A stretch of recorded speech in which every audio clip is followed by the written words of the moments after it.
네, 안녕하십니까. 서정민입니다. 사실 뭐 제가 대단한 사람은 절대 아닌데 어쩌다 보니 그 좀 책을 이렇게 쓰게 되고 이렇게 또 발표를 하게 되었습니다. 원래 제가 이 책을 쓰려고 안 했었어요. 그 책 내용을 좀 읽어보시면 아시겠지만 좀 개혁, 우리나라 정책을 어떻게 짜야 될 것인가 이런 것들을 좀 강하게 건 게 많아가지고 사실 이게 물론 사실 그 정당에서 이런 게 다 논의가 되면서 논의 속에서 정책이 만들어져야 되는 게 맞긴 한데 지금 우리나라 정당 수준도 그렇게 높지가 않고 그러다 보니까 사실은 좀 숨기고 있었어요. 이걸 내면 안 되겠다 하고 좀 오랫동안 두고 있었고 다만 이제 제가 가만히 이제 정책을 보니까 제 정책에 맞다 안 맞다 그런 문제를 떠나서 정책을 만드는 정당의 구조가 지금 짜여져 있는 게 하나도 없다. 수기 민주주의를 바탕으로 당원들이 자유롭게 토론을 하면서 무엇이 옳다 그르다 이렇게 가야 되는데 문제는 이제 내가 메시아다 구원자다 이런 느낌으로 나를 지지해주면은 내가 뭘 해주겠어 이런 식으로 지금 자꾸 새 정치라는 게 오용이 되다 보니까 사실 제가 그래서 그거를 하지 말라 그런 게 중요한 게 아니라 정당이 바로 서고 정당 내에서 토론을 하고 결과물을 만들어내는 그 문화를 세우는 게 가장 중요하다고 이야기를 했는데 말이 잘 안 통하더라고요. 그래가지고 진짜 참다 할 수 없이 이런 책을 쓰게 됐습니다. 사실 제가 정책을 많이 다루긴 했지만 제게 다 맞다고 당연히 생각하지 않고요. 다만 혼자서 생각하던 거를 혹은 좀 어디서 봤던 거를 섞어가지고 이렇게 만든 그런 책입니다. 이 책을 보시면 이제 1편이 정치관념이고 2편이 정치개혁, 3편이 국내개혁, 4편이 대외정책개혁, 5편이 역사인데 1편하고 서문은 어떤 식으로 되어 있는 거냐면은 내가 어떻게 해서 이러한 생각을 하게 되었는가 그러한 나의 생각을 만든 사회적인 변수 그리고 나는 무엇을 해야 될 건가 이런 거에서 출발을 했고 2장은 그러한 내가 정당이라는 집단을 통해서 어떻게 의견을 교환하고 사회에 유의미한 정책을 만들 것인가 2장까지가 여기입니다. 사실 대책의 핵심은 1장, 2장이라고 할 수 있는데 문제는 이거 읽어보신 분들이 1장, 2장은 그렇게 큰 관심이 없고 3장, 4장, 5장에 대해 관심을 많이 가지시더라고요. 사실 제가 쓰긴 했지만 제가 맞다고 할 수도 없는 건데 좀 아무래도 좀 다른 면이 많이 있다 보니까 3장, 4장, 5장에 대해서 관심을 좀 많이 주셨던 것 같아요. 뭐 그렇다 해도 많이 팔린 건 아닙니다만. 예, 오늘은 제가 이제 연금 개혁에 대해서 주로 말을 하기로 결심을 했는데 이유는 지금 제가 정책을 여기 좀 종류를 좀 많이 다뤘어요. 뭐 부동산도 다뤘고 뭐 공무원 개혁 이런 것도 좀 다뤘고 연금도 당연히 있고 뭐 의료도 있고요. 그리고 뭐 독일 통일 같은 거, 한국의 통일 정책 이런 것도 정책이랄까 좀 그렇고 그냥 배경 설명 정도지만 하여튼 다루고 워낙 많아서 이거를 다 이야기하기 시작하면 뭐 시간도 너무 걸리고 그래서 오늘은 사람들이 읽어보신 분들이 이런 말을 하더라고요. 연금이 가장 이해가 좀 난해하다. 그래서 연금 개혁에 대해서 그러면 설명을 하되 이 책에 있는 걸 그대로 읽으면은 사실 책 보시면 되지 이렇게 또 말씀드리면 좀 재미가 없으니까 제가 얼마나 말재주가 있을지 모르겠습니다만 이해하실 수 있도록 최대한 한번 제가 노력을 해서 한번 새로 이렇게 나레이션을 한번 짜서 가져와 봤어요. 그렇게 해서 1시간 정도 설명을 드려보겠습니다. 예, 잘 부탁드리겠습니다. 예, 이게 지금 예, 연금 개혁의 올바른 방향, 국민 동행 서정민 의원인데 이거는 지금 제가 예. 국민 동행 저거는 잠깐만 말씀드리자면은 제가 지금 새로운 정치를 꿈꾸다 보니까 같이 활동하시는 분들이 좀 있습니다. 그래서 그분들과 같이 활동하다 보니까 이렇게 카페가 있고 여기서 활동을 하고 있습니다. 지금 제가 나레이션 이거 쓴 게 있는데 이 카페에 올리니까요. 혹시 궁금하신 분 있으시면 한번 확인해 보셔도 좋을 것 같습니다. 여기서부터 시작하시죠. 네, 연금 개혁의 올바른 방향이라고 지금 이렇게 타이틀을 갈고 5개의 그 소단락으로 나눴는데 1번 연금 문제는 고갈 문제인가? 2번 뭐 해외 자본으로 가치를 저장하는 게 뭐 옳으냐 아니냐 뭐 3번 연금의 형태, 4번 국민연금, 5번 계약판 이렇게 썼습니다. 일단 목차는 이렇게 잡았고요. 이거는 조금 이따 이야기 드리겠습니다. 이게 연금 문제는 고갈 문제냐? 이게, 대부분 전문가들이 공통적인 그 시각인 것 같아요. 뭐, 전문가들 뭐 10명 세워놓으면 거의 다 자기 이야기들 다 틀리거든요. 다 틀린데, 그래도 이제 딱 모아놓으면 비슷하게 나오는 게, 연금이 고갈되면 안 된다. 이 고정관념이 굉장히 강해요. 근데 저는 이제 연금 문제는 고갈 문제라고 인식하는 것 자체가 착각이고 잘못됐다. 예. 너무 좀 과격한 얘기인가요? 근데 그렇게 전 생각하고 있습니다. 사실 이게 생각하면 당연한 게 지금 요거 보시면은 그 YTN 기사 이거 제가 무단으로 땄는데 괜찮은지 모르겠습니다만 65세 이상 42만 생산 연령 인구 4명이 노인 1명 부양 4명이 1명을 부양한다는 이런 개념을 이미 보여주고 있습니다. 이게 이런 개념을 보여주고 있는데 연금 문제만 가면 갑자기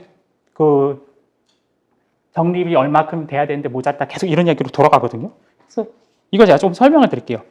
연금은 연금 지급 시점에서 국가의 생산력이 얼마나 있냐, 그 생산력을 얼마나 분배하냐의 문제이기 때문에 돈 쌓아간다고 되는 문제가 아닙니다. 돈을 아무리 많이 쌓는다 해도 그 국가에서 당에 생산된 생산물이 적으면은 그 돈은 그대로 인플레가 되는 거예요. 국가의 생산량만큼 분배하는 거기 때문에 생산 연령 인구가 4명이 1명 부양한다, 2명이 3명 부양한다 이런 식으로 조건 가는 게 맞는데 돈적으로 적립한다고 해서 될 그런 문제가 전혀 아닌 거죠. 요거에 대해서 보면 반박하는 논리가 하나 있긴 있어요. 기술 발전이거든요. 기술이 발전하니까 그 생산물이 점점 늘어나니까 나중에도 줄 수 있다. 이제 이런 얘기가 나오는데 이것도 사실 좀 쉽지가 않은 게 미국처럼 대국 경제이고 모든 게 다 좀 종합적으로 갖춰진 그런 경제면 그게 먹혀요. 근데 우리나라는 아시다시피 수출 주도로 경쟁에서 항상 먹고 사는 나라잖아요. 이런 나라들은 경쟁력이 조금 떨어지면은 수입이 쭉 떨어지기 때문에 이게 그렇게 된다고 말을 할 수가 없는 그런 상황이라고 볼 수가 있는 거죠. 그래서 그러니까 돈을 쌓아두면 그걸 할 수 있다. 이런 건 좀 무책임한 얘기가 됩니다. 근데 그러면 이런 말을 하시는 분들이 있어요.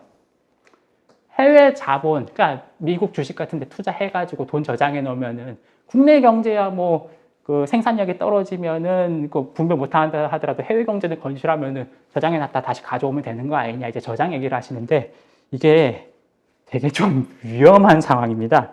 일단 이제 해외 경제 얘기하려면 GDP 얘기부터 잠깐 해봐야 될 것 같은데 GDP 하면은 우리가 말하는 게 인간으로 치면은 활동량이거든요. 활동량. 그냥 활동량인데 문제는 이 활동이 얼마나 건전하냐. 이 문제를 지금 잘 따지고 있지 않아요.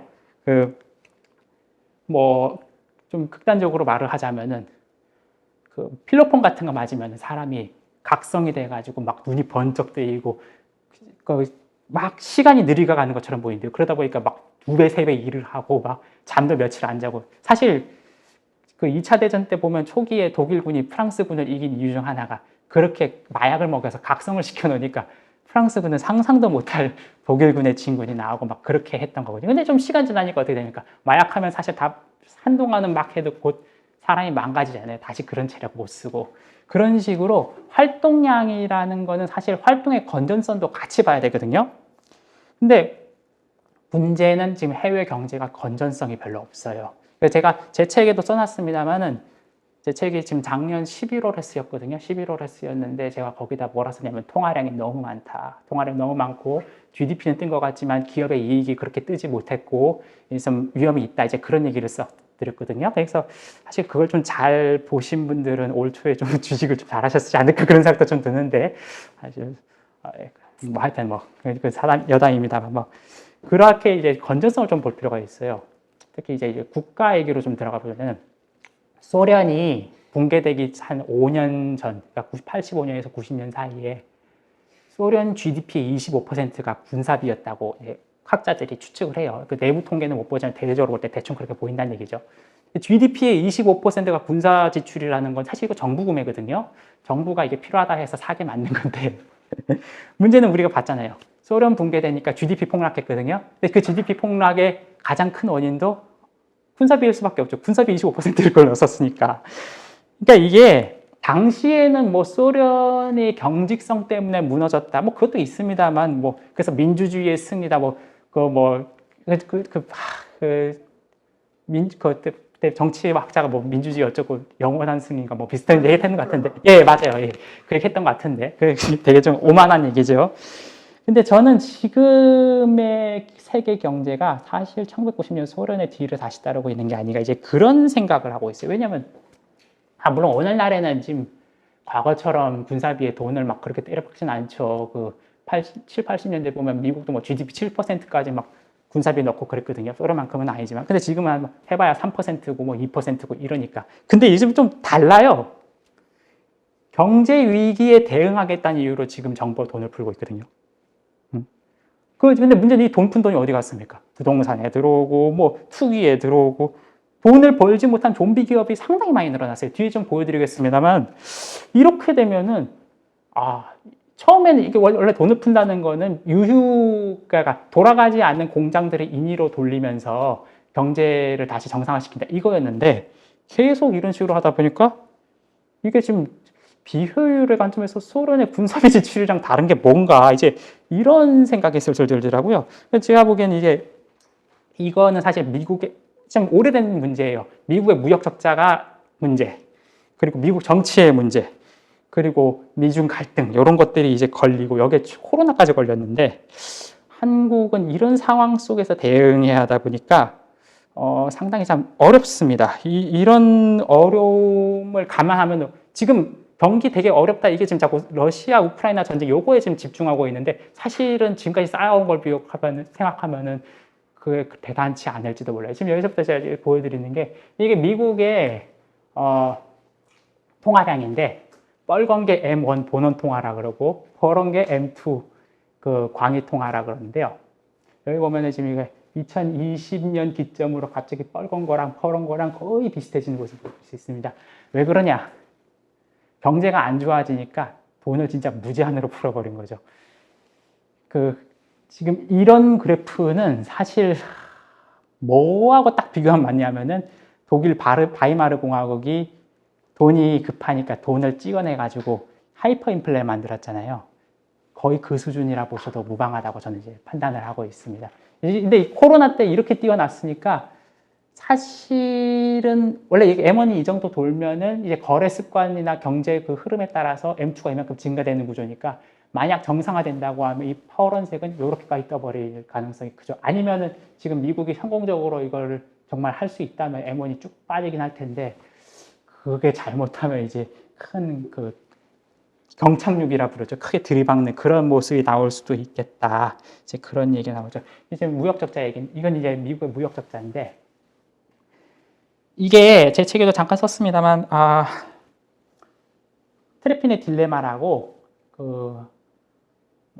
하버드 대학교의 그 교수가 1960년에 당시에 이제 미국의 무역이 이제 적자가 날 것 같으니까 이 무역 적자를 좀 해석해 달라라고 의회에서 요청을 해가지고 만든 논리인데 뭐 논리는 간단합니다. 기축 통화 국가는 무역 적자가 당연하다라는 그런 논리인데 이게 사실 말이 안 되는 게 기축 통화국은 19세기에는 영국이잖아요. 영국에서 돈이 나갔으니까. 근데 영국의 통화 실제 흐름 보면은 항상 흑자예요. 무역 자체는 적자인 경우도 있었습니다만 문제는 무역이라는 거는 상품과 서비스가 합쳐지는 거잖아요. 그러다가 이제 경상까지 붙이는 건데 서비스만 붙여도 흑자가 나기 때문에 그게 거의 한 10년 흑자인가 막 그렇게 나와버리고 이것도 지금 여기서는 지금 84년부터 찍었는데 제 책에는 제가 지금 45년부터 써놨거든요. 45년부터 써놨는데 무역 적자가 72년인가 4년까지 한 번밖에 나지 않았어요. 통계가.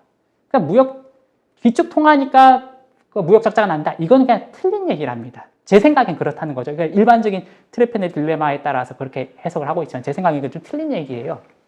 그럼 이건 뭐냐? 미국의 무역 적자가 지속되는 거는 원래는 그 자유시장 경쟁 체제에서는 무역 적자라는 게 날 수가 없어요. 한쪽이 흑자가 나고 한쪽이 흑자 나면 그건 환율이 변동이 되면서 다시 BOP라고 하죠. 밸런스 오브는 하여튼 그 평균으로 돌아가면서 적자가 안 나야 되는데 지금 보면 계속 적자 나잖아요. 적자 나고 있고 그 적자가 사실 2008년 금융위기의 원인 중 하나라고 볼 수 있거든요. 제 생각이지만. 근데 그렇게 동의하시는 분들 많습니다. 그 미국의 무역 적자가 다시 중국으로 흘러들어가고 중국의 돈이 다시 미국의 그 부동산을 띄웠다는 뭐 그런 식의 얘기를 많이 하세요. 그리고 지금 여기에 지금 안 썼지만 2008년부터 미국, 아까 M1 이렇게 보니까 참 별거 아닌 것처럼 보이는데 2008년 기점으로 그 미국의 통화량이 상당히 많이 들어갑니다. 이거 말고 이제 미국 연준의 그래프를 보면은 8년 기점으로 확 뛰고 다시 20년 기점으로 확 뛰고 그래요.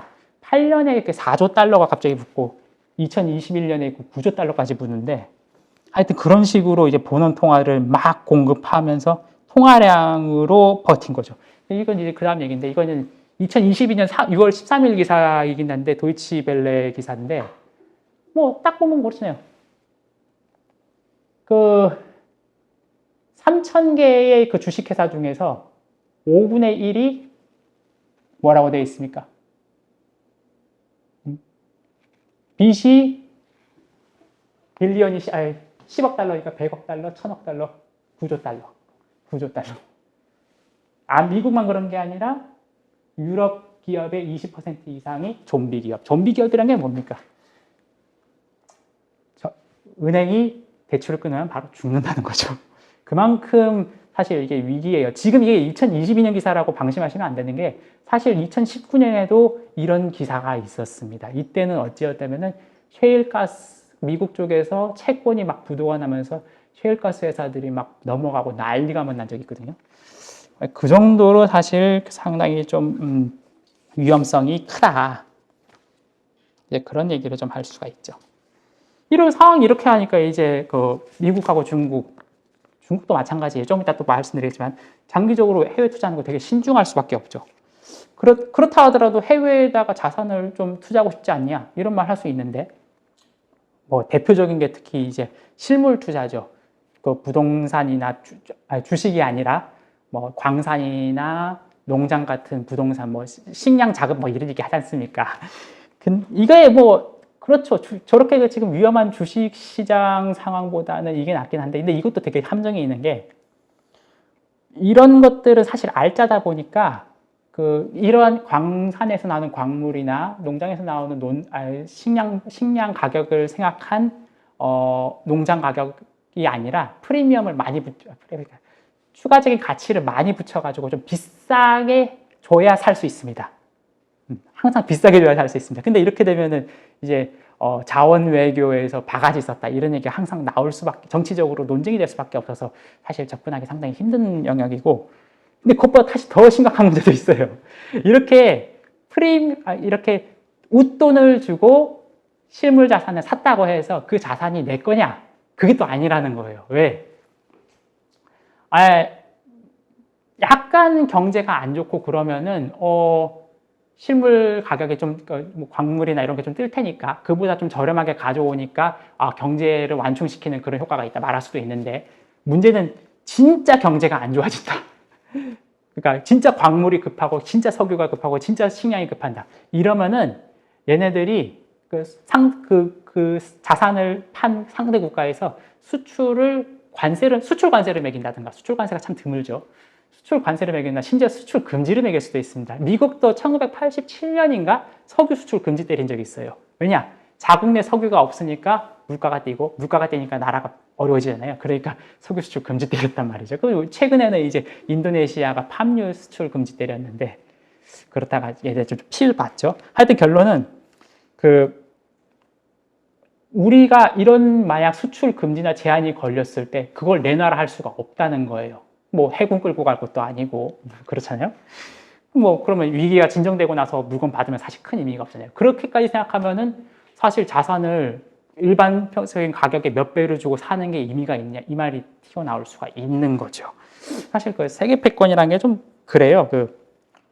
우리가 지금 계약이라는 거에 너무 쉽게 빠져 있는데, 지금이야 WTO도 있고 그 계약 어기면 뭐 매기고 그러는데, 사실 이러한 것들을 지탱하는 물리적인 힘이 뭐냐 하면은 미국의 군사력과 산업의 생명이라고 할 수 있는 석유가 달러로서 거래되고 있다. 이런 것들이거든요. 이런 것들로 이제 되고 있는데 만약 이게 깨진다면은 경제는 예전에 우리 대공황 맞고 나서 대공황 온다는 얘기는 아닙니다. 대공황 맞고 나서 그 영국이나 프랑스나 이런 애들이 식민지 주도로 이제 블록 경제 만들었잖아요. 블록 내에서만 돈이 돌아다니고 그런 식으로 돌아갈 수도 있어요. 만약 그게 문제가 된다면은. 근데 이게 그럼 정말 문제가 될 거냐? 저는 좀 그럴 수도 가능성을 배제할 수 없다. 왜냐하면은 지금 미국의 무역 적자가 저렇게까지 걸리고 있고 저 무역 적자라는 게 별게 아니에요. 중국이 싼 값에 물건을 팔아주고 그리고 팔고 미국의 채권을 받아오는 그러니까 물건 주고 종이 쪼가리 받아오는 거거든요. 그 종이 쪼가리는 다시 석유로 구입할 수 있다는 그 신뢰감이 있기 때문에 그런 거칠게 말하면 이제 그런 것 때문에 이렇게 된 건데 만약 그게 깨진다면 게다가 지금 중국 같은 경우는 이런 문제가 있잖아요. 걔네가 여기 처음 썼습니다만 2008년 이후에 원래는 걔네의 그 경제 성장 구조가 미국의 수출을 함으로써 크는 구조였지만 더 이상 미국의 수출을 많이 할 수도 없는 구조고 왜냐하면 미국도 적자를 더 받아주기가 어려우니까 그러면서 이제 부동산으로 눈을 돌리고 사실 그 전부터 있었긴 합니다만 중국의 민족주의 강조한 것도 그런 측면도 있거든요. 지금 대만 문제가 걸렸지 않습니까? 대만에서 지금 모양 빠지긴 했지만 그렇게 되면 이제 내부에서 지금 불만이 장난이 아니잖아요. 이 불만을 어떻게 해소할 것인가 이런 문제까지 고민해야 되기 때문에 사실 지금 물론 다음 세기에도 미국은 최강국이긴 할 텐데 하지만 지금 이렇게 무역에 꼬인 상황에서 해외 자산이 안전하다 이렇게 말하는 건 좀 위험하다. 뭐 당장 작년까지만 하더라도 사실 국민연금이 돈 많이 벌었다고 자랑했거든요. 근데 지금 올해 좀 보시면 지금 이게 지금 1월에서 6월까지 그 기금 운영 결과가 76조 손해 났다는 거 아니에요. 이게 지금 그 중에 세외자 주식이 막 40몇 조가 터진 걸로 알고 있는데 근데 지금 6개월 만에 터진 건데 만약 지금 미국 경제가 더 안 좋아진다면 더 터지겠죠. 이게 어쨌든 전 국민의 뭐 쌈짓돈, 기금 뭐 이런 거였잖아요. 근데 이렇게 변동이 심한 걸 해도 되겠냐. 국민연금은 이런 거 반박을 하더라고요. 우리는 다른 나라 기금들보다 그래도 덜 잃었다. 그래도 잘했다. 이제 그런 얘기를 하는데 사실 그게 진실을 좀 호도한 측면이 있습니다. 정확히 말하면 뭐 덜 잃긴 덜 잃었죠. 근데 문제는 이제 다른 나라의 연기금과 우리나라의 국민연금은 기금의 구조가 달라요. 그거를 찝지 않고 말을 하면은 사실 호도하는 거죠. 현실을. 이제 하여튼 뭐 앞으로 더 깨질 것 같은데 느끼네. 이 이야기는 이제 참고 삼아서 좀 내가 말씀드릴게요. 이게 돈이 아까 이제 이야기를 했으니까 돈이 왜 이리 많아졌냐, 돈을 왜 이리 많이 풀었냐 이제 해서 제가 돈 역사를 조금만 말씀드리자면은 이건 그냥 재미삼아서 원래 이거는 제가 좀 어디 책인지 기억 안 나는데 책을 보고 지금 기억나는 걸 쓴 건데 원래 돈이라는 거는 중국이나 우리나라 조선이었던 그런 중앙집권이 강력하게 발전된 나라는 그렇게까지 중요하지 않습니다. 왜냐? 중앙집권이 발전돼 있다 보니까 정말 그 나라가 급하면은 지역에서 강제로 징발해버리면 그만이거든요. 그거 징발한다고 해서 뭐 도망을 가겠습니까? 하소연을 할 수 있지만 아무것도 안 되니까 징발을 하는데 이제 유럽 같은 경우는 로마 제국이 무너지고 나서 정통성을 강조할 수 있는 그런 특정 집단이 없었어요. 다 고만고만한 사람들이다 보니까 한쪽에서 너 내놔 하고 뺏어버리면은 다른 데로 도망을 가버린다는 얘기죠. 도망을 가버리다 보니까 그 책에서는 제가 스페인의 몰락 이유를 그렇게 말을 하더라고요. 스페인이 징발을 하려고 그러니까 도망가버리고 도망간 거를 잡기 위해서 전쟁을 했는데 지니까 더 망해버리는 이제 그런 이야기를 하더라고요. 근데 반대로 이제 자산을 인정하는 나라, 자산에 대해서 신뢰를 주는 나라, 이런 나라들은 한번 성공하면 계속 승승장구 성공할 수 있는 이제 그런 구조가 되는 거죠. 지금 이 영국의 화폐인데 뱅크 오브 잉글랜드 하면 여기다 써 있는 말이 이 말이에요. I promise to pay 어쩌고 해가지고 해석하면은 소유자에게 100파운드어치의 금을 지급할 것을 약속합니다. 이렇게 되거든요. 이게 좀 이상하잖아요. 화폐에다가 왜 이런 얘기를 했을까? 사실은 이게 화폐가 아니고 어업입니다. 정부가 아까 말씀드렸다시피 징발을 하면 도망을 가기 때문에 징발을 못 해요. 징발을 못 하다 보니까 내가 금을 얼마 줄 테니까 돈을 빌려달라고 신용을 담보로 돈을 빌린 거예요. 이거는 이 화폐가 기존 이런 형태의 화폐가 나오기 이전의 화폐하고는 전혀 틀린 거예요. 왜냐하면 기존에는 로마 황제 같은 경우는 돈이 필요하면은 돈을 금화가 있으면 금화를 녹여가지고 금화를 2개를 만들어 버린다. 그 함량이 적어진 화폐를 만들어서 인플레를 일으켜버리는 거죠. 그래도 당장은 모르잖아요. 그래서 당장 자기 쓰고 싶은 거 쓰고 나중에는 시장에는 뭐 물건도 없는데 화폐만 많아지니까 가치가 폭락하고 계속 그런 악순환이었는데 여기는 그게 아니에요. 깔끔하게. 내가 돈 갚을 테니까 너 좀 빌려줘. 이거였거든요. 그러니까 이거는 신뢰를 바탕으로 돈을 빌렸다는 측면에서 과거와는 차원이 다른 거죠. 다만 이러한 방식이 케인즈의 등장 이전에는 전쟁할 때만 제한적으로 사용되는 방식이었어요. 국가가 신용을 담보로 인간의 자원을 끌어낸다는 게. 근데 케인즈부터는 경기 공황에 대응하기 위해서 이러한 조치들이 좀 확장된 측면이 있죠. 근데 문제는 아까도 말씀드렸지만 단기에는 이게 참 괜찮은데 돈을 자꾸 풀다 보니까 결국은 이제 인플레가 걸리거나 부채가 걸리거나 그러다 어느 순간 빵 터지고 이런 문제가 생긴단 말이죠. 근데 이것도 참 불공평한 측면도 있는 게 제가 뭐 공상주의자 그런 게 아니라 돈이 나가는 그 출구가 중앙은행에서 은행하고 이제 자본과 이런 식으로 흘러가다 보니까 혹은 이제 정부에서 기업으로 가는 그런 구조로 만들어지다 보니까 돈을 풀 때 돈 출구에 있는 애들은 이익을 꽤 봐요. 주식이라든가 이런 거나. 근데 이제 일반 개인들 같은 경우는 오히려 좀 안 되는 그런 측면이 있습니다. 그래서 네, 그런 게 지금 오늘날 돈이 좀 많이 풀린 원인이죠. 하여튼 해외 주식에 돈을 넣는 게 그래 썩 좋지 않다. 이제 이렇게 좀 알아두시면 될 것 같습니다. 이제 연금에 구체적으로 이제 아까 제가 말씀드리기 연금의 형태가 다르다고 했잖아요. 우리 국민연금과 해외 기금하고 연금의 형태가 다르다 그랬는데 이제 그렇다면 도대체 연금은 어떠한 형태를 갖고 있나? 두 형태에 대해서 제가 좀 다르게 좀 말씀드리겠습니다. 결론만 말하자면은 국가 단위에서 연금을 적립시키는 나라 자체가 몇 개 없어요. 그래서 연금 개혁에 있어서 다른 나라의 사례를 참조하기가 그렇게 쉽지가 않아요. 왜 그러냐? 좀 더 생각해 보시면은 이게 본래 사기업이 운영하는 보험이나 연금 이런 거 보면은 가입의 제한 사항이 있잖아요. 만약 보험 같은 건 병이 걸렸으면 안 받아주고 뭐 연금 같았으면은 뭐 나이 든 사람은 안 받고 대신 가입 장벽에 둘다 보니까 또 가입 신청이나 탈퇴는 또 자유가 되는 그런 특징이 있죠. 근데 이렇게 운영하다 보니까 연금 지급에 있어서는 얼마를 줄지 내가 확정하지 않아요. 왜? 이게 사기업이니까요. 민간이 손해를 보면 안 되잖아요. 항상 손해를 보지 않는다는 가정하에서 움직이다 보니까 만약 내가 돈을 얼마를 줄지, 연금을 얼마 줄지 확정을 한다고 하면 그에 대한 추가적인 비용을 리스크를 안아서 줘야 되는 그런 구조가 되고 또 이게 돈을 당장 이게 가입을 제한을 걸다 보니까 돈이 축적이 되는 습성이 있습니다. 돈이 축적이 되다 보니까 자연스럽게 적립이 돼요. 적립이 되고 그 축적된 돈을 바탕으로 추가적인 이익을 만드는 그런 구조가 되죠. 근데 공보험이라는 건 좀 어떨까요? 공보험은 목적이 뭐 뒤에도 또 얘기하겠습니다만 모든 국민에게 최소한의 보장을 하는 그런 특징이 있거든요. 그러니까 병 걸렸다 하더라도 건강보험 못 쫓아내고요.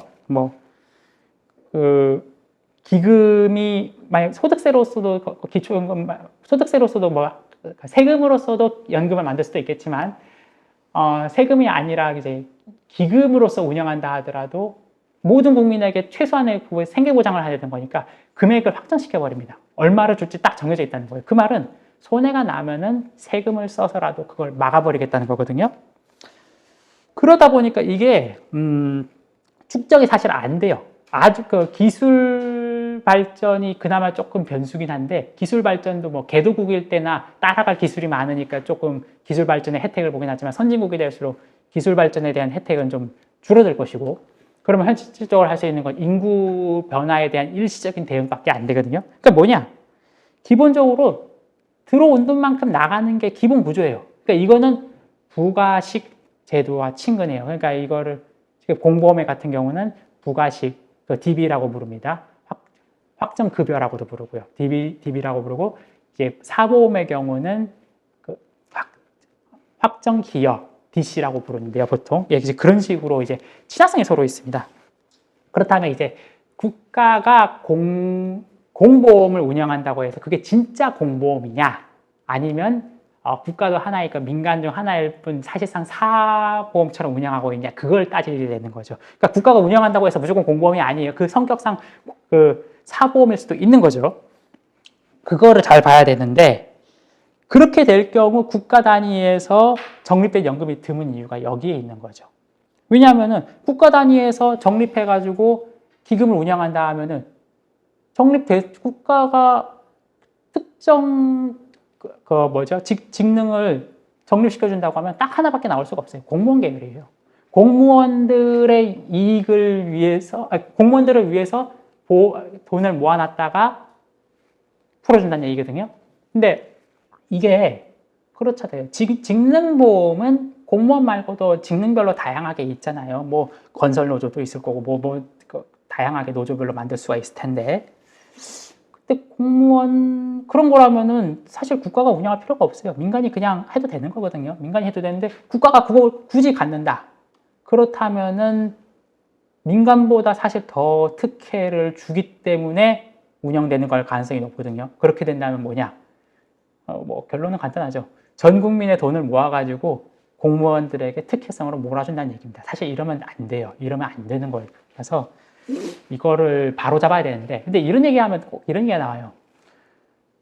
우리는 공무원 월급이 박하니까 연금을 주는 거다. 연금을 후하게 주는 거다. 그거 왜 연금을 갖고 건드냐 이런 얘기를 하는데, 저는 그런 거 이제 이런 얘기를 하고 싶죠. 공무원 월급이 박하면은 월급을 충분히 줘라. 근데 그리고 연금을 일반 민간 하듯이 민간에서 하나의 그 직종으로서 운영해라. 왜 그렇게 하느냐. 그런 얘기를 제가 좀 합니다.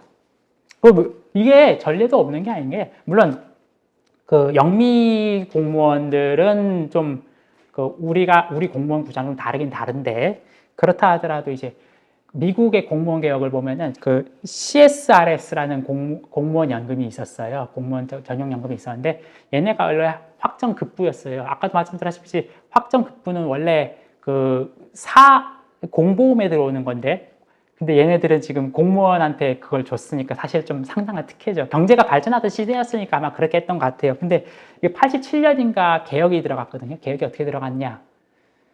예전에는 다 확정급부로 딱딱 돈 챙겨주던 걸 87년에 일부는 기초연금, 일부는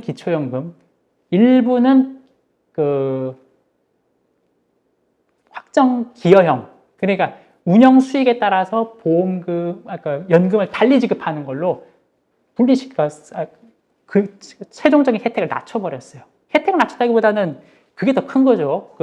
운영 실적에 따라서 다르게 하겠다. 이거는 사실 사보험의 전형적인 특징인데, 이런 경우는 이제 만약 운영 실적이 정말 안 좋으면은 연금이 빵원이 되는 거죠. 물론 기초연금도 섞여 있으니까 그렇게 되긴 했지만, 섞여 있는 것도 아니죠. 분리돼가지고 따로따로 지급되는 거라서. 하여튼 그러한 형태로 지금 연금 개혁들이 다 일어나고 있습니다. 그거는 사실 미국뿐만 아니라 뭐 영국도 그렇게 들어가고 있고 막 그런데, 근데 이제 제 의견을 조금만 더 밝혀보자면은, 저는 이제 공무원 연금 개혁을 시킨다면은 호봉제를 폐지하고 부서별 총액 인건비 제도 들어와야 되고, 직업 공무원 전문화, 유럽식, 영국식으로 그런 식으로 좀 돌아가야 된다고 보는데, 이렇게 될 경우 이제는 공무원들을 통제할 수 있는 방안으로서 국회에서 수기를 바탕으로 이제 당원 민주주의가 활성화되고, 그러니까 정당에서 토의를 거쳐서 항상 의견이 왔다 갔다 하면서 그 힘으로 이제 부처들을 좀 관리를 해야 된다. 그런 식으로 보고 있는데, 공무원 연금 자체는 민간으로 가고요. 공무원 집단은 그렇게 관리해야 된다 보고 있는데, 지금 문제는 우리나라 지금 국회 수준은 그렇게 안 되니까 아직은 좀 어렵다. 이제 그런 얘기를 좀 드리고 싶어요. 여기서 한 가지만 더 드릴 게 서구권도 지금 노령화가 지금 걸렸기 때문에 우리만큼은 아니지만 지급액이 증가하다 보니까 갈등이 굉장히 많아요. 갈등이 굉장히 많다 보니까 어떻게 개혁할지에 대한 결론이 딱 원칙이 물론 있긴 있습니다만 원칙대로 가는 게 아니라 각 집단들의 갈등과 갈등 협상의 결과로서 나오고 있어요. 그러니까 조금 그 방향성이 좀 오락가락한 측면이 있거든요. 아까 말씀드린 그 미국의 연방 공무원 보험도 저는 그렇게 생각을 해요. 그 기초연금만 주고 다 민간으로 가는 게 맞다고 생각하는데 이게 지금 어중간하게 지금 기초연금 한 종류도 아니고 두 종류가 들어왔어요. 하나는 전 국민한테 들어가는 기초연금이고 하나는 연방 공무원에만 들어가는 기초연금이고 하나는 진짜 그 운영 수익에 따라서 금액이 달라진 연금 이런 식으로 들어왔으니까요. 그러니까 막 많이 달라요. 그래서 그러한 것이 외국의 사례가 무조건 추정할 내용이 아니라 원칙을 감안하면서 우리만의 길을 좀 가야 된다. 이제 그런 생각을 하고 있어요. 근데 여기서 좀 한 가지 좀 주의할 사항이 있는데 그 미국이 그 연금을 주식에 넣는 소득세법 401조 K항에 401K라고 하죠. 그거와 관련돼 가지고 78년부터 연금을 주식에 넣기 시작했어요. 연금이 주식에 들어오니까 뭔 문제가 생겼느냐? 정치인 모든 국민들이 주식시장에 관심을 갖게 되고 주식시장에 관심을 갖게 되니까 정치인들이 주식을 절대 떨어뜨려서는 안 되는 그런 동기가 생겨버렸어요. 원래 주식시장이 그렇잖아요. 오를 수도 있고 내릴 수도 있고 자기 가치에 따라서 들락날락하는 그런 조정 기능이 있어야 되는데 하방이 국민들의 의지에 따라서 막혀버리니까 상방만 남잖아요. 그러니까 이제 좀 거품이 날 소지가 있거든요. 사실 그런 것들도 좀 감안할 필요가 있어요. 그러니까 제 말은 연금이 주식에 들어오는 거는 좀 예전에는 그렇게 나쁘게 생각 안 했는데 사실은 그런 것보다는 이제 본질적인 가치 원래 가계 그 경제 그 자본 순환표를 보면은 가계가 은행에 대출해주고 은행이 기업에 다시 대출해주는 그런 구조였거든요. 근데 지금 같은 경우는 그렇게 그 구조가 예전만큼 돌아가고 있지를 않아요. 대기업 같은 경우는 돈을 벌어서 자기 돈으로 사업을 일으키는 게 많고 대출은 그렇게까지 많이 들어오지 않고 있거든요. 그러니까 이런 구조를 어떻게 예전 구조로 돌릴 것인가 그런 조세 개혁을 좀 생각해 볼 필요가 있을 것 같아요. 네. 제가 연금 얘기를 좀 하니까 연금을 왜 전 국민한테 줘야 되냐 이제 이런 얘기를 하시는 분이 계세요. 참 그래요. 이게 사실 동정론이라고 해야 되나 좀 다 같이 살아야 되지 않겠습니까? 뭐 그런 의미에서 이야기하는 거긴 한데 헌법적으로 박아놨긴 했어요. 그 독일 연금 같은 경우는 독일 기본법 저렇게 써놨잖아요. 1조 1항에다가 인간은 불가분이다. 존중은 의무다. 이렇게 해놓고 그 하위법인 사회법정에다가는 구직자에 대한 기초보장은 수급권자가 인간다운 가치에 상응한 생활을 영위할 수 있도록 하기 위한 것이다. 그러니까 구직자를 위해서 구직자의 그 인간다운 삶을 보장하라가 최소한의 그 모든 인간의 기본적인 삶을 보장하라가 독일 법의 기본 정신이고 사실 이게 우리나라 헌법에도 있어요. 34조구나. 34조에도 인간다운 생활을 할 권리가 있다. 이제 이렇게 바꿨거든요. 근데 이제 다른 점이 있다면은 독일 같은 경우는 지금 구직자 실업이 나면은 우리 같은 경우 그렇게 하잖아요. 자의로 회사를 나갈 때는 실업보험이 안 나오고 실업보험도 한 4개월에서 6개월 정도 주고 말잖아요. 뭐 좀 더 줄 수도 있겠지만 근데 독일은 그냥 실업했으면은 실업에서 해소될 때까지 조건이 없어요. 그래서 실업 해소될 때까지 월 424유로 지금 좀 더 올랐을지도 모르겠지만 그런 식으로 주고 있거든요. 그러니까 지금 헌법 같은 선언적 가치에선 똑같이 가고 있는데 사실 그 헌법을 구체적으로 현실화하는 법률 체계에서는 우리는 그렇게 맞추질 못했죠. 그냥 선언에 불과한 상황이 됐는데 그러면서도 또 정치인들이 공약 세울 때마다 뭐 해준다 하다 보니까 뭐 주는 것도 많아요. 가만히 보면. 그러니까 사실은 총합적인 철학이 없는 상황에서 개별적으로 돈이 막 그 지금 하고 있는 이렇게 개별적으로 갈라지면 사실 돈 추적이 잘 안 되거든요. 그래서 사실 좀 좋지 않다 이제 그런 얘기를 좀 드릴 수 있을 것 같아요. 예, 이거는 제 책의 그 페이지에 있는 내용 중 하나인데 이게 외국의 연금 사례예요. 이게 OASDI 이게 2조 8천억짜리인데 이게 지금 2019년 자료입니다. 왜냐하면은 2018년 자료. 왜냐하면 이제 코로나가 터지고 나서 워낙 자산 시장이 이상해져가지고 그 연금 같은 경우는 장기간을 보는 건데 너무 그 코로나 이후를 반영하는 건 좋은 것 같지 않아가지고 제가 일부러 이 자료를 그대로 쓰고 있습니다. 근데 이 자료를 보면은 가장 중요한 특징은 오히려 이 자료에 나타나질 않아요. 이 자료의 가장 중요한 특징은 국가에서 직접적으로 운영하는 적립 형식의 기금의 종류가 몇 가지 안 된다는 거예요. 이 책에 지금 보면 한 3-4페이지 정도 되는데 요거 한 좀 4배 정도 더 된다고 보시면 되는데 그것밖에 없어요. 나머지는 적립된 게 없다는 얘기입니다. 거의. 그러니까 국가에서 적립을 한다는 것 자체가 되게 예외적인 케이스고 또 이 적립기금을 운영하는 나라들의 기초연금을 보면 기초연금이 상당히 튼실해요. 기초연금은 국가에서 다 깔아주는 거고 적립기금은 예외적으로 몇 개 두는 그런 형태로 되어 있죠. 좀 많이 다릅니다. 그 적립기금들은 다 직역이에요. 그리고 전국민 대상으로 다는 아니죠. 전국민 대상으로 하는 적립연금은 제가 알기로는 프로비던트 펀드라 해가지고 그 몇몇 되지 않아요. 몇몇 되지 않고 이건 좀 이따 설명드리도록 하겠습니다. 자, 이게 지금 한국의 국민연금에 대해서 이제 제가 구체적으로 좀 가도록 하겠습니다. 이거는 조금 이따 제가 설명드릴게요. 국민연금의 역사를 돌이켜보면요. 한국의 국민연금은 말로는 이제 노보장을 위한 연금이라고 말을 하는데 실체는 그렇게 전 생각하지 않아요. 왜 그러냐면은 적립했다는 문제가 아니고요. 2000년대 중반까지 한국 국민연금의 자산 규모 형태를 보면은 한국 국채로 다 샀어요. 이 사람들이.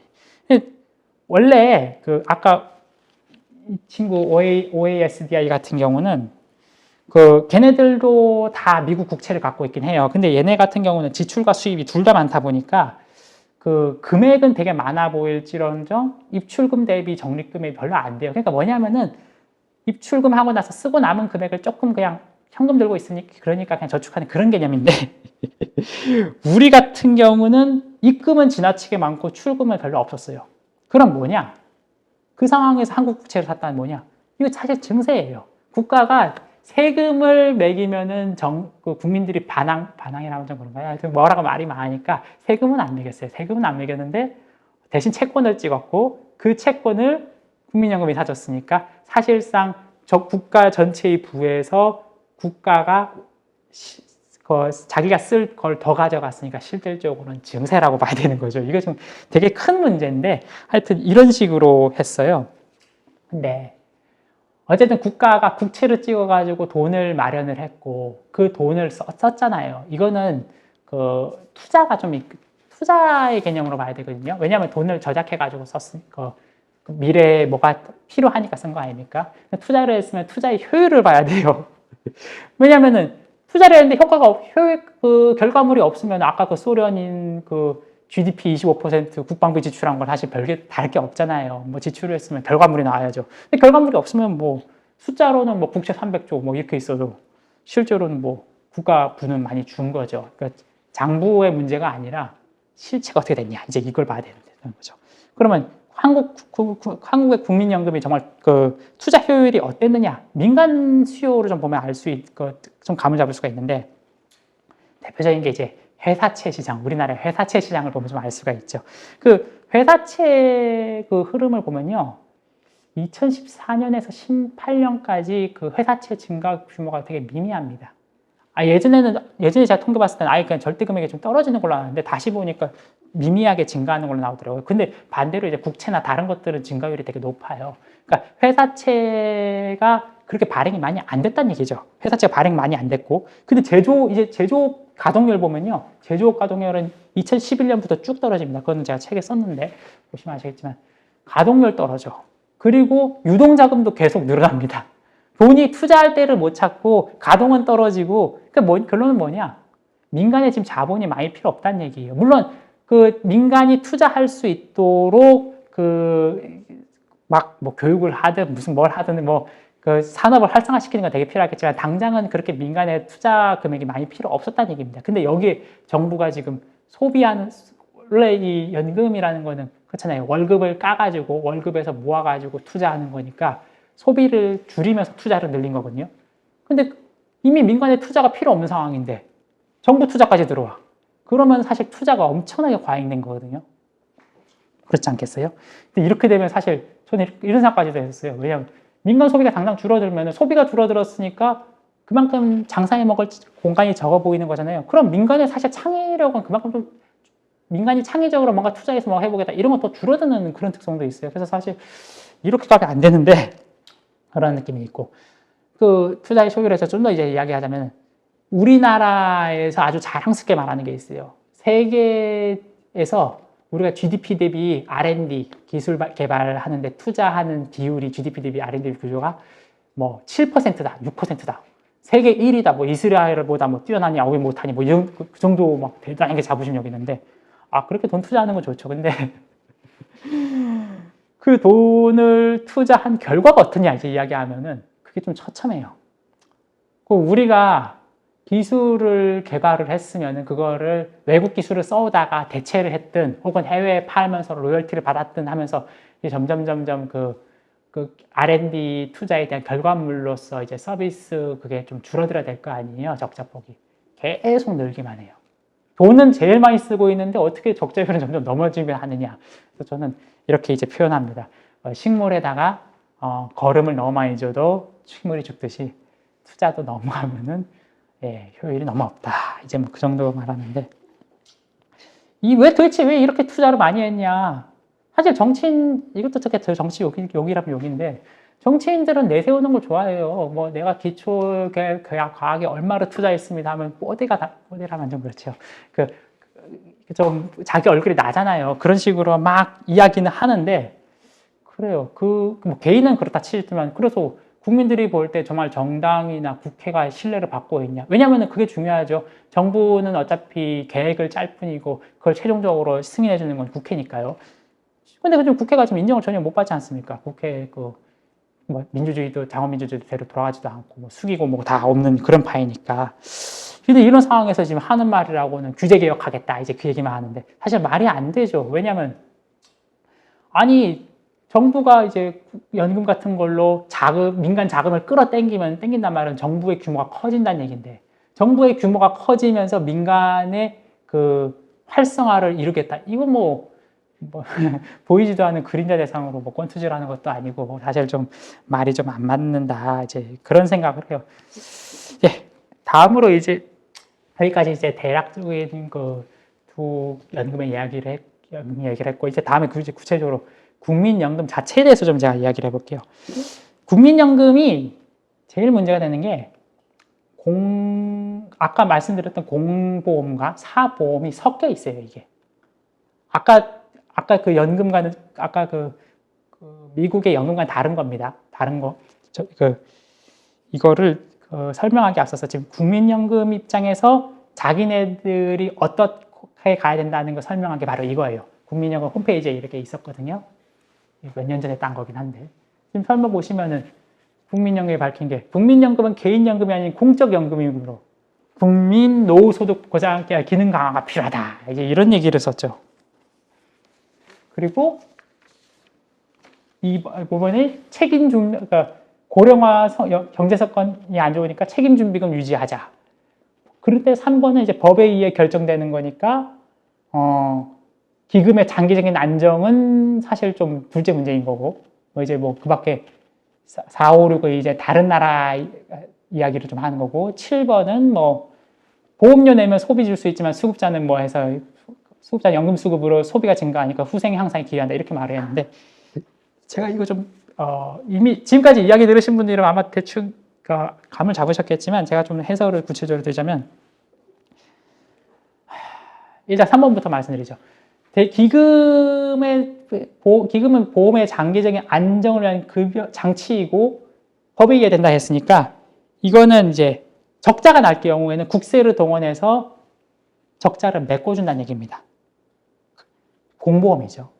국세를 써서 하겠다는 거니까. 그리고 이건 확정급부로 하겠다는 거 얘기가 되고요. 근데 2항을 보면은 책임준비금 유지한다 했거든요.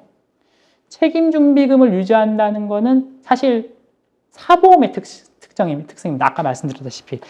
그래서 사실은 이런 거는 사보험, 시장의 여러 플레이어 중 하나가 하는 짓인데, 지금 이거랑 사실 좀 상충이 돼요. 상충이 되고, 또 나아가면은, 여기 보면은 가장 큰 문제겠지만, 국민연금은 공적연금이니까 국민의 노후소득 보장을 하겠다 하거든요. 근데 지금 기금 보면은, 말은 국민의 노후소득 보장이고, 실제로는 가입자의 노후소득 보장이 되죠. 왜냐하면 가입자만 주는 구조니까요, 이게. 가입자만 주는 건 사실 전형적인 사보험의 특성이거든요. 공보험이 아니고. 그러니까, 참, 말도 안 되는 일을 했는데, 지금 65세 이상 노인 절반 정도만 지금 국민연금 받고 있거든요. 절반 받고 있고, 그리고 실업자들은 납부 유예라 해가지고, 돈이 없으니까 낼 수도 없죠. 안 내고 있어요. 이 사람들은 나이 들면 연금 못 받는단 말입니다. 그러면 이건 국민 노후소득 보장이라고 말을 할 수가 없어요. 여기다가 이제 이게 국민연금공단이 밝힌 가입을 20년 했을 때, 40년 했을 때, 소득자별 돈 낸 것만큼 대비 얼마만큼 실질적으로 받았냐, 소득비거든요. 100만 원 소득 낸 사람은 10,000원 내면 3만 원 받는다. 뭐 평균적으로 10,000원 내면 18,000원 받는다. 뭐 이제 이렇게 됐거든요. 다시 실물기반인데, 제가 계산해 보니까 이게 한 20년 조금 더 사는 걸 가정해서 이렇게 다 짠 것 같아요. 근데 이게 첫 번째로 이제 문제가 되는 게, 우리가 GDP 장기 성장률을 알 수가 있잖아요. 물론 예측이지만 GDP 장기 성장률에 기반해서 우리가 앞으로 GDP가 지금 1이면 앞으로 20년 뒤에 얼마가 될 거다 계산할 수가 있거든요. 계산해 보면은 지금 평균 소득 1.8이나 1.9보다 모자라요. 많이 모자라요. 그럼 뭔 소리냐면은 이거는 인구 구조도 아니고요. 뭣도 아니에요. 그냥 내는 것보다 가져가는 게 많은 구조. 그런 구조입니다, 이게. 그러니까 이게 좀 내는 것보다 가져가는 게 많으면 또 그럼 어떻게 되겠어요? 누군가가 메꿔줘야죠. 아까 말했다시피 보면은 기금융 수역이 아닌 법에 의해서 결정시킨다 했잖아요. 세금으로 매긴다고. 그래서 국세를 더 매겨가지고 준다는 거는 기금 안 낸 사람들, 기금 받지 못한 사람들 더 낸다는 얘기예요. 그러니까 이건 사실 그냥 사기치는 거죠. 사기치는 거라고 저는 사기치는 거라고 말하고 싶은데, 그것도 있고 또 여기에 또 안 보이는 약점이 하나 있어요. 얼핏 보면은 이게 100만 원 소득인 사람은 10,000원 내면 3만 원 받아가니까 이익이 많이 나는 것 같잖아요. 근데 그렇지가 않아요. 이게 물론 지금 와서 장담은 못해요. 왜냐면 이게 오래전 통계라서. 근데 상식적으로 생각해보면 좀 그렇지 않나요? 돈을 많이 번 사람, 소득이 높은 사람들은 좀 오래 사는 경향이 있고, 소득이 없는 사람들은 좀 짧게 사시는 경향이 있는데, 2003년의 건강보험 통계로 2013년에 뭐 서울대 무슨 박사분들이 소득 분위별 수명을 측정한 적이 있어요. 이게 2003년 통계다 보니까 지금 안 맞을 수도 있어요. 근데 그 이후로 뭐 통계가 안 나오니까 할 수 없어요. 그냥 그거 쓸 수밖에 없는데, 그 통계를 보면은 소득 상위 20%가 평균 수명이 77.1세였고요. 소득 하위 20%가 이분들보다 9살이 적었어요, 수명이. 그럼 뭔 소리냐면, 이거 지금 20년 기준으로 이게 짜진 거거든요. 20년 산다는 기준으로 3배 받는다는 거예요. 근데 실질적으로 65세부터 받기 시작하고, 만약 77년에서 9년 빼가지고 보면, 저소득층 하위 20%는 3년 살고 돌아가신다는 거거든요. 3년 살고 돌아가시면 3.0 받을 수가 있네. 조금 받다가 돌아가시는 건데. 그럼 실질적으로는 3이 아니라 한 0.5쯤 되겠죠. 그러면 낸 것도 못 받는다는 얘기예요. 그냥 뭐 망하는 거죠. 이런 거를 감안을 하면은 사실 이 국민연금이라는 게 저소득층을 때려서 고소득층한테 몰아준다. 아예 좀 세게 말하면 이렇게 말할 수도 있다. 그런 말도 좀 할 수 있을 것 같아요. 예, 지금 5번, 6번도 좀 이야기 드리겠죠. 아까 했던 얘기들이에요. 대부분의 외국은 기초연금, 전 국민에게 주는 기초연금과 특정 직종에게 주는 국가가 운영하니까 공무원들이죠. 그 직종연금을 분리하고 기초연금은 국가가 무조건 지키고 직종연금은 네 책임으로 가라. 지금 전반적인 흐름이 그렇게 가고 있어요. 미국도 그렇고 영국도 그렇고 네덜란드 뭐 ATP 그것도 ATP 그거 열어보면 뭐냐면은 그게 아마 교사였었던가요? 하여튼 그것도 그 공무원 계열 직종연금이었었어요. 그런 식으로 다 분리시켜놨어요. 그때 사실 당연한 얘기예요. 왜냐면은 아까도 말씀드렸지만 중산층 직종 종사자들의 노후 보장을 위해서 전 국민의 세금을 끌어다가 거기다 갖다 준다? 그거 국민들이 동의할 사람은 없거든요. 그거 받는 사람들 빼고. 그러니까 이게 사실 말도 안 되는 거고, 또 국가 입장에서도 전 국민의 생계 보장을 하는 거지 특정 집단 생계 보장하는 게 아닌데, 사적 보험은 자기가 이익 더 보고 싶으면은 위험 부담 감수하고 더 얻고 싶으면은 거는 거고, 운영 안 되면은 깨지는 거고 그런 건데 지금 많이 지금 해외의 연금 개혁은 그런 식으로 가고 있는데 여기서는 그냥 무조건 악화되더라도 준다. 주고 있죠. 그 기초연금. 근데 한국 국민연금은 소득 직종연금이랑 지금 섞여 있는데 그 소득 그거랑 기초연금이랑 두 개 섞여 있는데 그러니까 지금 이건 좀 비교를 해서는 안 되는 겁니다. 그럼 마지막 요건 아까도 말씀드렸죠. 보험료는 모든 그 노동자의 월급에서 각출되는 건데 기금 쌓아놓고 일부는 투자가 돼버리니까 후생 전체 투자 효율이 안 좋으면 깨져버리는 거죠. 이거는 이제 그 정부 측 아까는 국민연금의 이야기였고 이거는 이제 그 2018년에 제가 이거 들었는데 국회에서 장호영 과장이 이거 정부 측의 입장에서 이거 기금에 대해서 설명한 건데 뭐 글은 이렇게 쭉 있으면 결론은 이거예요. 그냥 어떻게든 재정 안정해야겠다. 결론은 축적하자 뭐 이런. 그러니까 전반적으로 축적이라는 그 개념에 너무 많이 사로잡혀 있어요, 사람들이. 왜 그러면 안 되는데 뭐 하여튼 그렇습니다. 제가 뭐 말하다가 지금 쓰다가 하나 지금 빼먹은 게 있는 것 같은데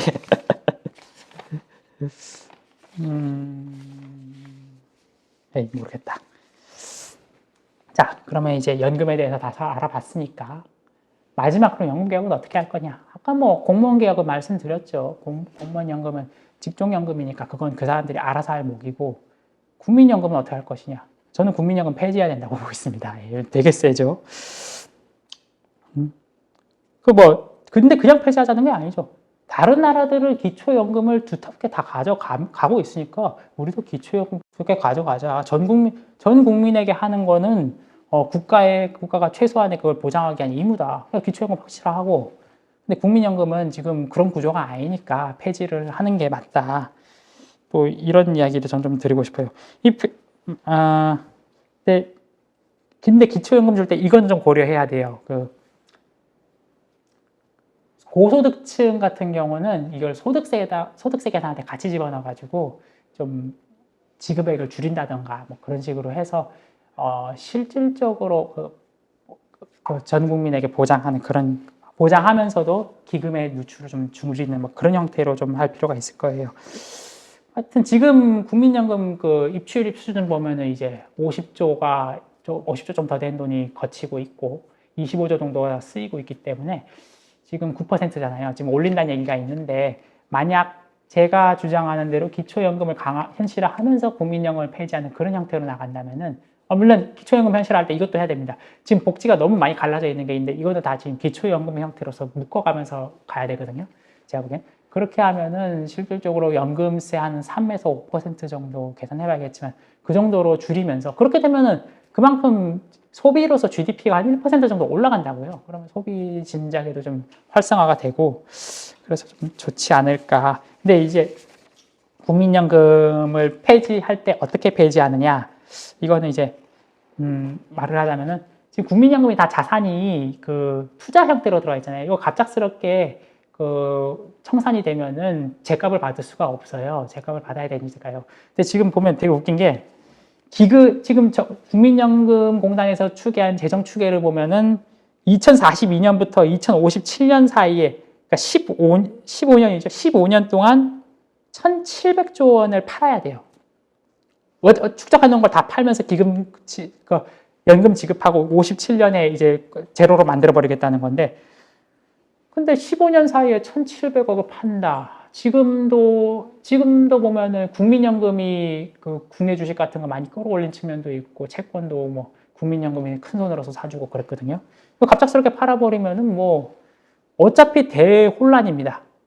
어차피 그땐 진짜 기간도 짧아요. 15년밖에 안 돼요. 근데 저는 그렇게 2047년까지 그렇게 몇백 조로 쌓는 게 아니라 지금 동결을 하고 이걸 증권화 해가지고 자산을 조금씩 매각하면서 자산 매각한 걸 조금씩 배당금으로 주고 그러면서 이제 점진적으로 좀 줄여나가는 이제 그런 형태로 가야 되지 않나 이제 그런 생각하고 있습니다. 다음에 이제 아까 공무원 연금에 대해서 민간 가듯이 하라 이제 그 말을 했는데 군인 연금은 조금 다른 것 같아요. 제가 보니까 왜냐면 군인 연금은 이제 군인들이 단기 전역자들이 나오다 보니까 이분들이 이제 그 진급을 못하고 조기에 나오면서 그 생기는 문제가 있고 또 군 특유의 이제 수직적 체계가 있다 보니까 이 문제를 먼저 좀 논의를 하고 갈 필요가 있을 것 같은데 그 논의는 제가 이제 나중에 또 그 기회가 되면은 또 한번 논의를 하는 걸로 이제 그렇게 말씀드려야 될 것 같아요.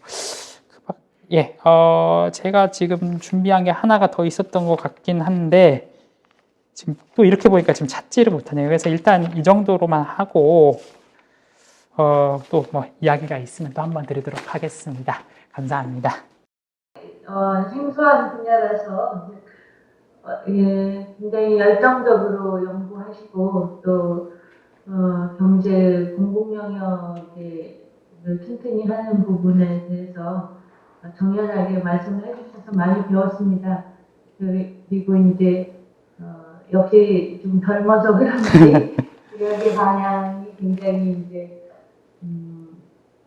혁신적이다 이렇게 방향은 맞는데 그 말씀하신 이제 이거를 수기의 과정이나 또 우리나라 정당 구조에서 그 수기의 과정을 지금 현재 정당을 보실 때 그 수기가 채택되기가 굉장히 어려운 구조라는 현실도 좀 감안하면서 단계적인 설정을 좀 하면 어떨까 그런 생각이 듭니다. 그렇지 않으면 이렇게 굉장히 좋은 아이디어라 하더라도 이렇게 일단 수기나 공론에 붙여지는 진입장벽이 좀 있을 것 같다는 그런 생각을 하면서 들었습니다. 그렇지만 뭐 이렇게 젊고 개혁적인 의견을 주시니 매우 희망적입니다. 감사합니다. 네, 감사합니다. 근데 우리 박능우 전 보건복지부 장관님이 들어가 계신 것 같은데. 큰일 났네요. 아니, 이름이 저 이름이면은 틀림없을 것 같네요. 네, 혹시 음소거 키시고 소감이나 의견, 질문도 좋고요. 있으시면 좀 코멘트 가능하실까요? 박능우 장관님? 뭐 말씀하기 어려운 상황일 수도 있으니까 무리하지 마시고요. 박능우 장관님? 예. 네, 말씀해 주세요. 네. 들립니까? 네, 들립니다. 네, 말씀하시죠. 네. 제가 처음부터 못 들었고, 네. 한 10분 정도 지나서 듣기 시작했는데요. 교회 강의 해주신 것에 대해서 감사를 드립니다. 아무래도 저는 이제 좀 연금 쪽에는 관심이 있다 보니까, 아예 중반 이후에 나왔던 연금에 대해서 좀 자세히 들었는데, 여러 가지 아이디어도 좋고 하지만 좀 사실적인 것은 조금 더 확실하게 파야 될 것이 있다고 생각이 들었습니다. 예컨대 그 부가 방식하고 급여 방식하고 연금 제도하고는 별개의 것인데 그것이 하나의 방향을 같이 묶이는 것이라든지 몇 가지들은 조금 사실에 있어서 어긋나는 것도 있었습니다. 제 생각입니다만 그런 걸 조금 더 정확하게 파악을 해서 연금 앞에 설명하시는 게 좋지 않구나 생각이 들었고요. 그리고 연금 제도라는 것이 이제 국민연금 외에도 연금이라는 여러 형태가 있는데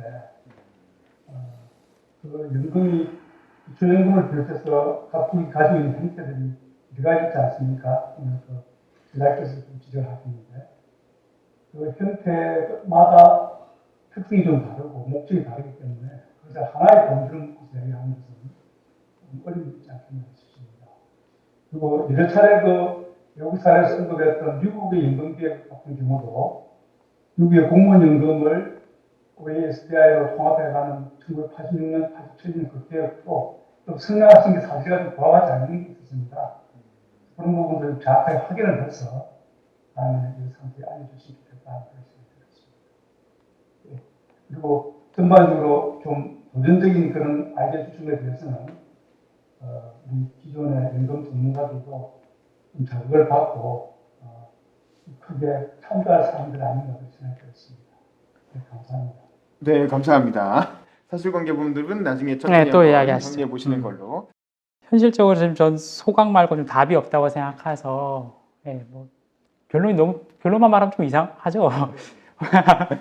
소각을 하려면 여기 연료관 발전 들어가 나오는데 소각시설을 지어야 돼요. 지어야 되죠. 이게 지금 님비 문제가 상당히 심각하긴 한데 뭐 주민분들과 협상할 수밖에 없죠. 이거 다른 데로 가져가면 다른 데에서 난리가 나는 거기 때문에 그 자기의 되게 좀 어려운 얘기 하면 자기의 책임과 권한을 일치시키는 게 맞다. 저는 그렇게 보고 있습니다. 예. 서울시 같은 경우도 서울시와 마포구 사이에서 마포구에서는 마포구에서 처리하고 뭐 한 3개 구 정도 묶을 수는 있겠습니다만 그런 식으로 이제 서울을 나가지 않는 형태로 가는 게 좋겠다. 예, 그렇게 생각하고 있습니다. 서울 밖으로 나가지 않게 서울 안에서 소각장을 만들죠. 예, 물론 난리가 나겠죠. 그쪽은 난리가 나겠지만 그래도 자신의 책임은 자신이 지는 게 맞다. 그거는 이제 이야기하시는 분들이 좀 계시죠, 실제로. 근데 저는 이제 거기서만 보는 게 아니라 사실 어떤 분들은 이제 원전을 지어서 기후변화에 대응해야 된다 이 말을 하시지만 우리나라의 원전이 24개잖아요. 24개의 발전이 한 30% 차지하는데 원전 몇 개 더 지어봤자 짓기도 어려워요. 왜냐면 하도 말이 많으니까. 지어봤자 30%를 막 50%를 끌어올리지도 못해요. 해봐야 5% 끌어올리겠죠. 그래가지고는 어차피 기후변화 대응이 안 됩니다. 예, 기후변화 대응 안 된다는 거고. 그렇다면 어떻게 할 것이냐. 현실적으로 에너지 소비를 줄일 수밖에 없거든요. 에너지 소비 줄이면 어떻게 줄일 것이냐. 보면 산업을 줄일 수는 없어요. 물론 산업 줄일 수 있으면 좋겠지만 그렇게 하면 우리가 생계가 좀 깨진다는 얘기니까. 그러면 남는 건 이제 그 대책에 썼지만 두 번째로 있는 게 이제 운송에서 에너지를 많이 쓰고 있거든요. 운송을 그러면 운송에서 가장 에너지 친화적인 게 뭐냐면 철도이고 철도가 지금 자동차에 비해서 엄청나게 에너지 소비가 적기 때문에 그런 형태를 생각한다고 하면 철도와 방공호가 또 이제 시너지가 되지 않습니까? 지하철을 깔게 되면 자연스럽게 그걸 방공호로 쓸 수가 있으니까 이제 그런 식으로 좀 복합적으로 좀 보는 것이죠. 네. 그것도 재밌었어요. 근데 이제 지하철 같은 경우에는 어쨌든 문이 개방돼 있기 때문에 그 핵이 떨어졌을 때 열 폭풍이 들어왔을 때 그걸 막아주는 역할을 하기가 어려워서 그런 별도의 예, 그런 것도 좀 필요하겠지만요. 예. 거기 뭐 기본적으로 다 쓰긴 썼는데 우리가 지금 공화국이기 때문에 왕정이면은 되게 간단해요. 싱가포르처럼 잘하는 놈 돈 뽑아가지고 쓰겠다 이렇게 되는데 지금 공화국이기 때문에 그렇게 할 수가 없잖아요. 그렇다면 이제 공무원들이 돈이 아닌 다른 가치를 통해서 충성을 해야 되는데 그거는 되게 좀 위험한 얘기긴 하지만 그 공무원들이 자신이 수행하는 정책에 대해서 스스로 좀 믿음을 갖고 있을 때거든요. 그 믿음을 갖고 있다는 건 결국 공무원들이 정당에 가입을 해야 된다는 얘기예요. 그 유럽 체계가 사실 그렇습니다. 공무원들이 정당에 가입을 할 수가 있거든요.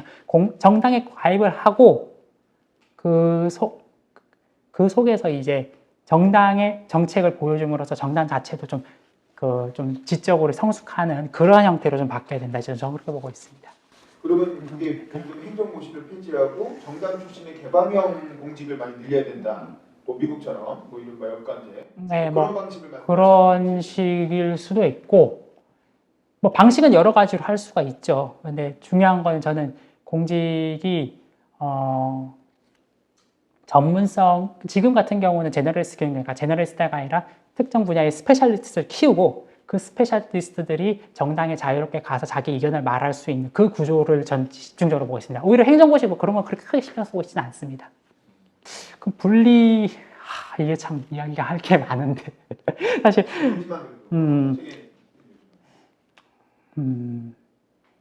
이야기 참 많은데 일단 아무래도 전관예우에 대한 걱정에서 시작한 건 맞아요. 전관예우에서 시작한 건 맞고 그리고 또 너무 저는 이런 생각을 좀 해봤는데 그 설명을 이거 하면 너무 길어지는데 지금 어쩌지? 지금 제가 지금 머리가 약간 과부하가 걸리거든요. 그러니까 요지는 판검사는 판검사로 예. 변호사는 변호사. 예. 그 구체적인 서술은 제가 지금 책에 다 담아놨기 때문에 한번 보시면 될 것 같긴 한데 지금 갑자기 딱 하니까 지금 제가 좀 과부하가 걸리네요. 좀 양해 부탁드립니다. 지금 정신이 없네요. 사실 뭐 대단하지 않습니다. 이게 지금 말을 되게 조심해야 될 것 같은데 잘못하면 이게 뭐 누구 비판 명예훼손이 될 수 있으니까 조심해야 될 것 같은데 뭐 양당 진짜 이걸 어떻게 해야 되지?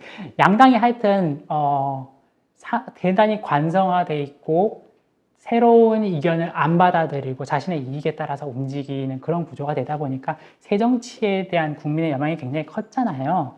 그래서 2012년 안철수 같은 경우는 뭐 지지율 뭐 다 폭등해가지고 다 밀어낼 것처럼 보이고 그랬었죠. 저는 사실 제가 문국현 대표를 좋아하게 된 게 지금은 썩 그렇진 않습니다만 2007년 1월에 이제 금융위기도 아니었죠. 근데 부동산 그 위기 보고서가 HSBC에서 나오는 거 보고 이제 뭐라고 할까 미국이 무역 적자를 내면서 지속되는 이 경제 구조가 이제 한계가 왔다. 앞으로는 이제 경제의 밸런스를 맞춰가는 그런 형태가 올 것이다. 그렇게 생각을 하다 보니까 한국 경제가 사실 수출로 먹고 살았고 사실 미국의 적자에 먹고 살았던 구조인데 앞으로 한국 경제가 많이 어렵겠다 생각하는 와중에 이제 문국현 대표가 자기 본인 이런 kim벌리 이력도 말하면서 새로운 경제 도약을 얘기하니까 혹해가지고 빨려 들어갔던 건데 근데 문제는 좀 CEO 분들이 다 그러신 것 같아요. 본인들은 되게 능력이 있는데 결국 한 사람의 인간이잖아요. 본인의 능력이 발휘되는 건 CEO일 뿐이고 중요한 건 이제 정당에서는 그러니까 국가의 운영에서는 모든 사람을 할 수 있는 하여튼 자유로운 이야기들을 모두 들으면서 사같이 노력하면서 그 노력하는 그 과정 자체가 되게 중요한 거거든요. 그게 있어야 서로 합의가 되고 결론이 나는 건데 그게 없이 내가 너희들을 구원해 줄 테니까 따라와라. 이거 오래 못 가거든요. 문국현도 그랬고 안철수도 그랬고 사실 저는 그래서 새정치는 그 구조를 만드는 거에 좀 집중하다 보니까 문제는 근데 사람들이 인물 딱 보고 들어오니까 인물 빼고 나면은 이제 모이질 않는단 말이에요. 모이질 않다 보니까 참 저는 제가 사실 국회의원 될 만한 자격은 없습니다. 근데 시도해 볼 수는 있었거든요. 제가 창조한국당으로 2012년에 출마까지 했었는데 성동구에 출마해서 그래도 국회의원 출마까지도 했었는데 솔직히 뭘 못 노려보겠습니다. 제가 이준석하고 나이도 비슷한데 이준석 대표하고 비슷할 정도인데 근데 제가 안 한 게 그렇게 4년 하고 나면 뭐 하겠어요. 그러니까 얼굴 4년 팔고 나면은 그거 끝이에요. 국가 운영하고 아무 상관도 없어요. 그냥 그게 아니다. 정말 우리나라의 제대로 된 정당 한번 세워가지고 국가의 비전을 보여줘야 된다. 이제 그런 생각으로 쭉 살아왔죠. 그러다 보니까 이제 사실 이것도 안 쓰려고 그랬는데 하도 속이 상해가지고 쓴 겁니다. 그러니까 다른 사람들은 책 쓰면은 이거 이력이라 그러잖아요. 스펙이라 그러고. 저는 그냥 이거 거의 던지는 심정으로 썼습니다. 사실. 썩 슬픈 얘기죠. 네. 하시려는 새로 만들려는 정당에 대한 소개도 좀 하시고 마무리하시죠. 대단하지 않습니다. 그냥 저는 아까 말씀드렸던 그러한 다양한 의견들이 존중되면서 만들어지는 그 구조를 만들 수 있으면은 그 구조 속에서 제 의견이 비판받을 수 있겠죠. 비판받다 보면 또 좋은 의견이 나올 수 있고 이견을 만드는 구조가 중요한 거지 의견 자체가 중요한 건 아니기 때문에 그것만 만들 수 있으면은 우리나라의 비전이 있을 것이다. 근데 그게 없으면 어려울 것이다. 이제 저는 그렇게 보고 그런 걸 만들기 위해서 항상 여기저기 기웃기웃 거리고 있습니다. 네, 이상입니다. 네, 감사합니다.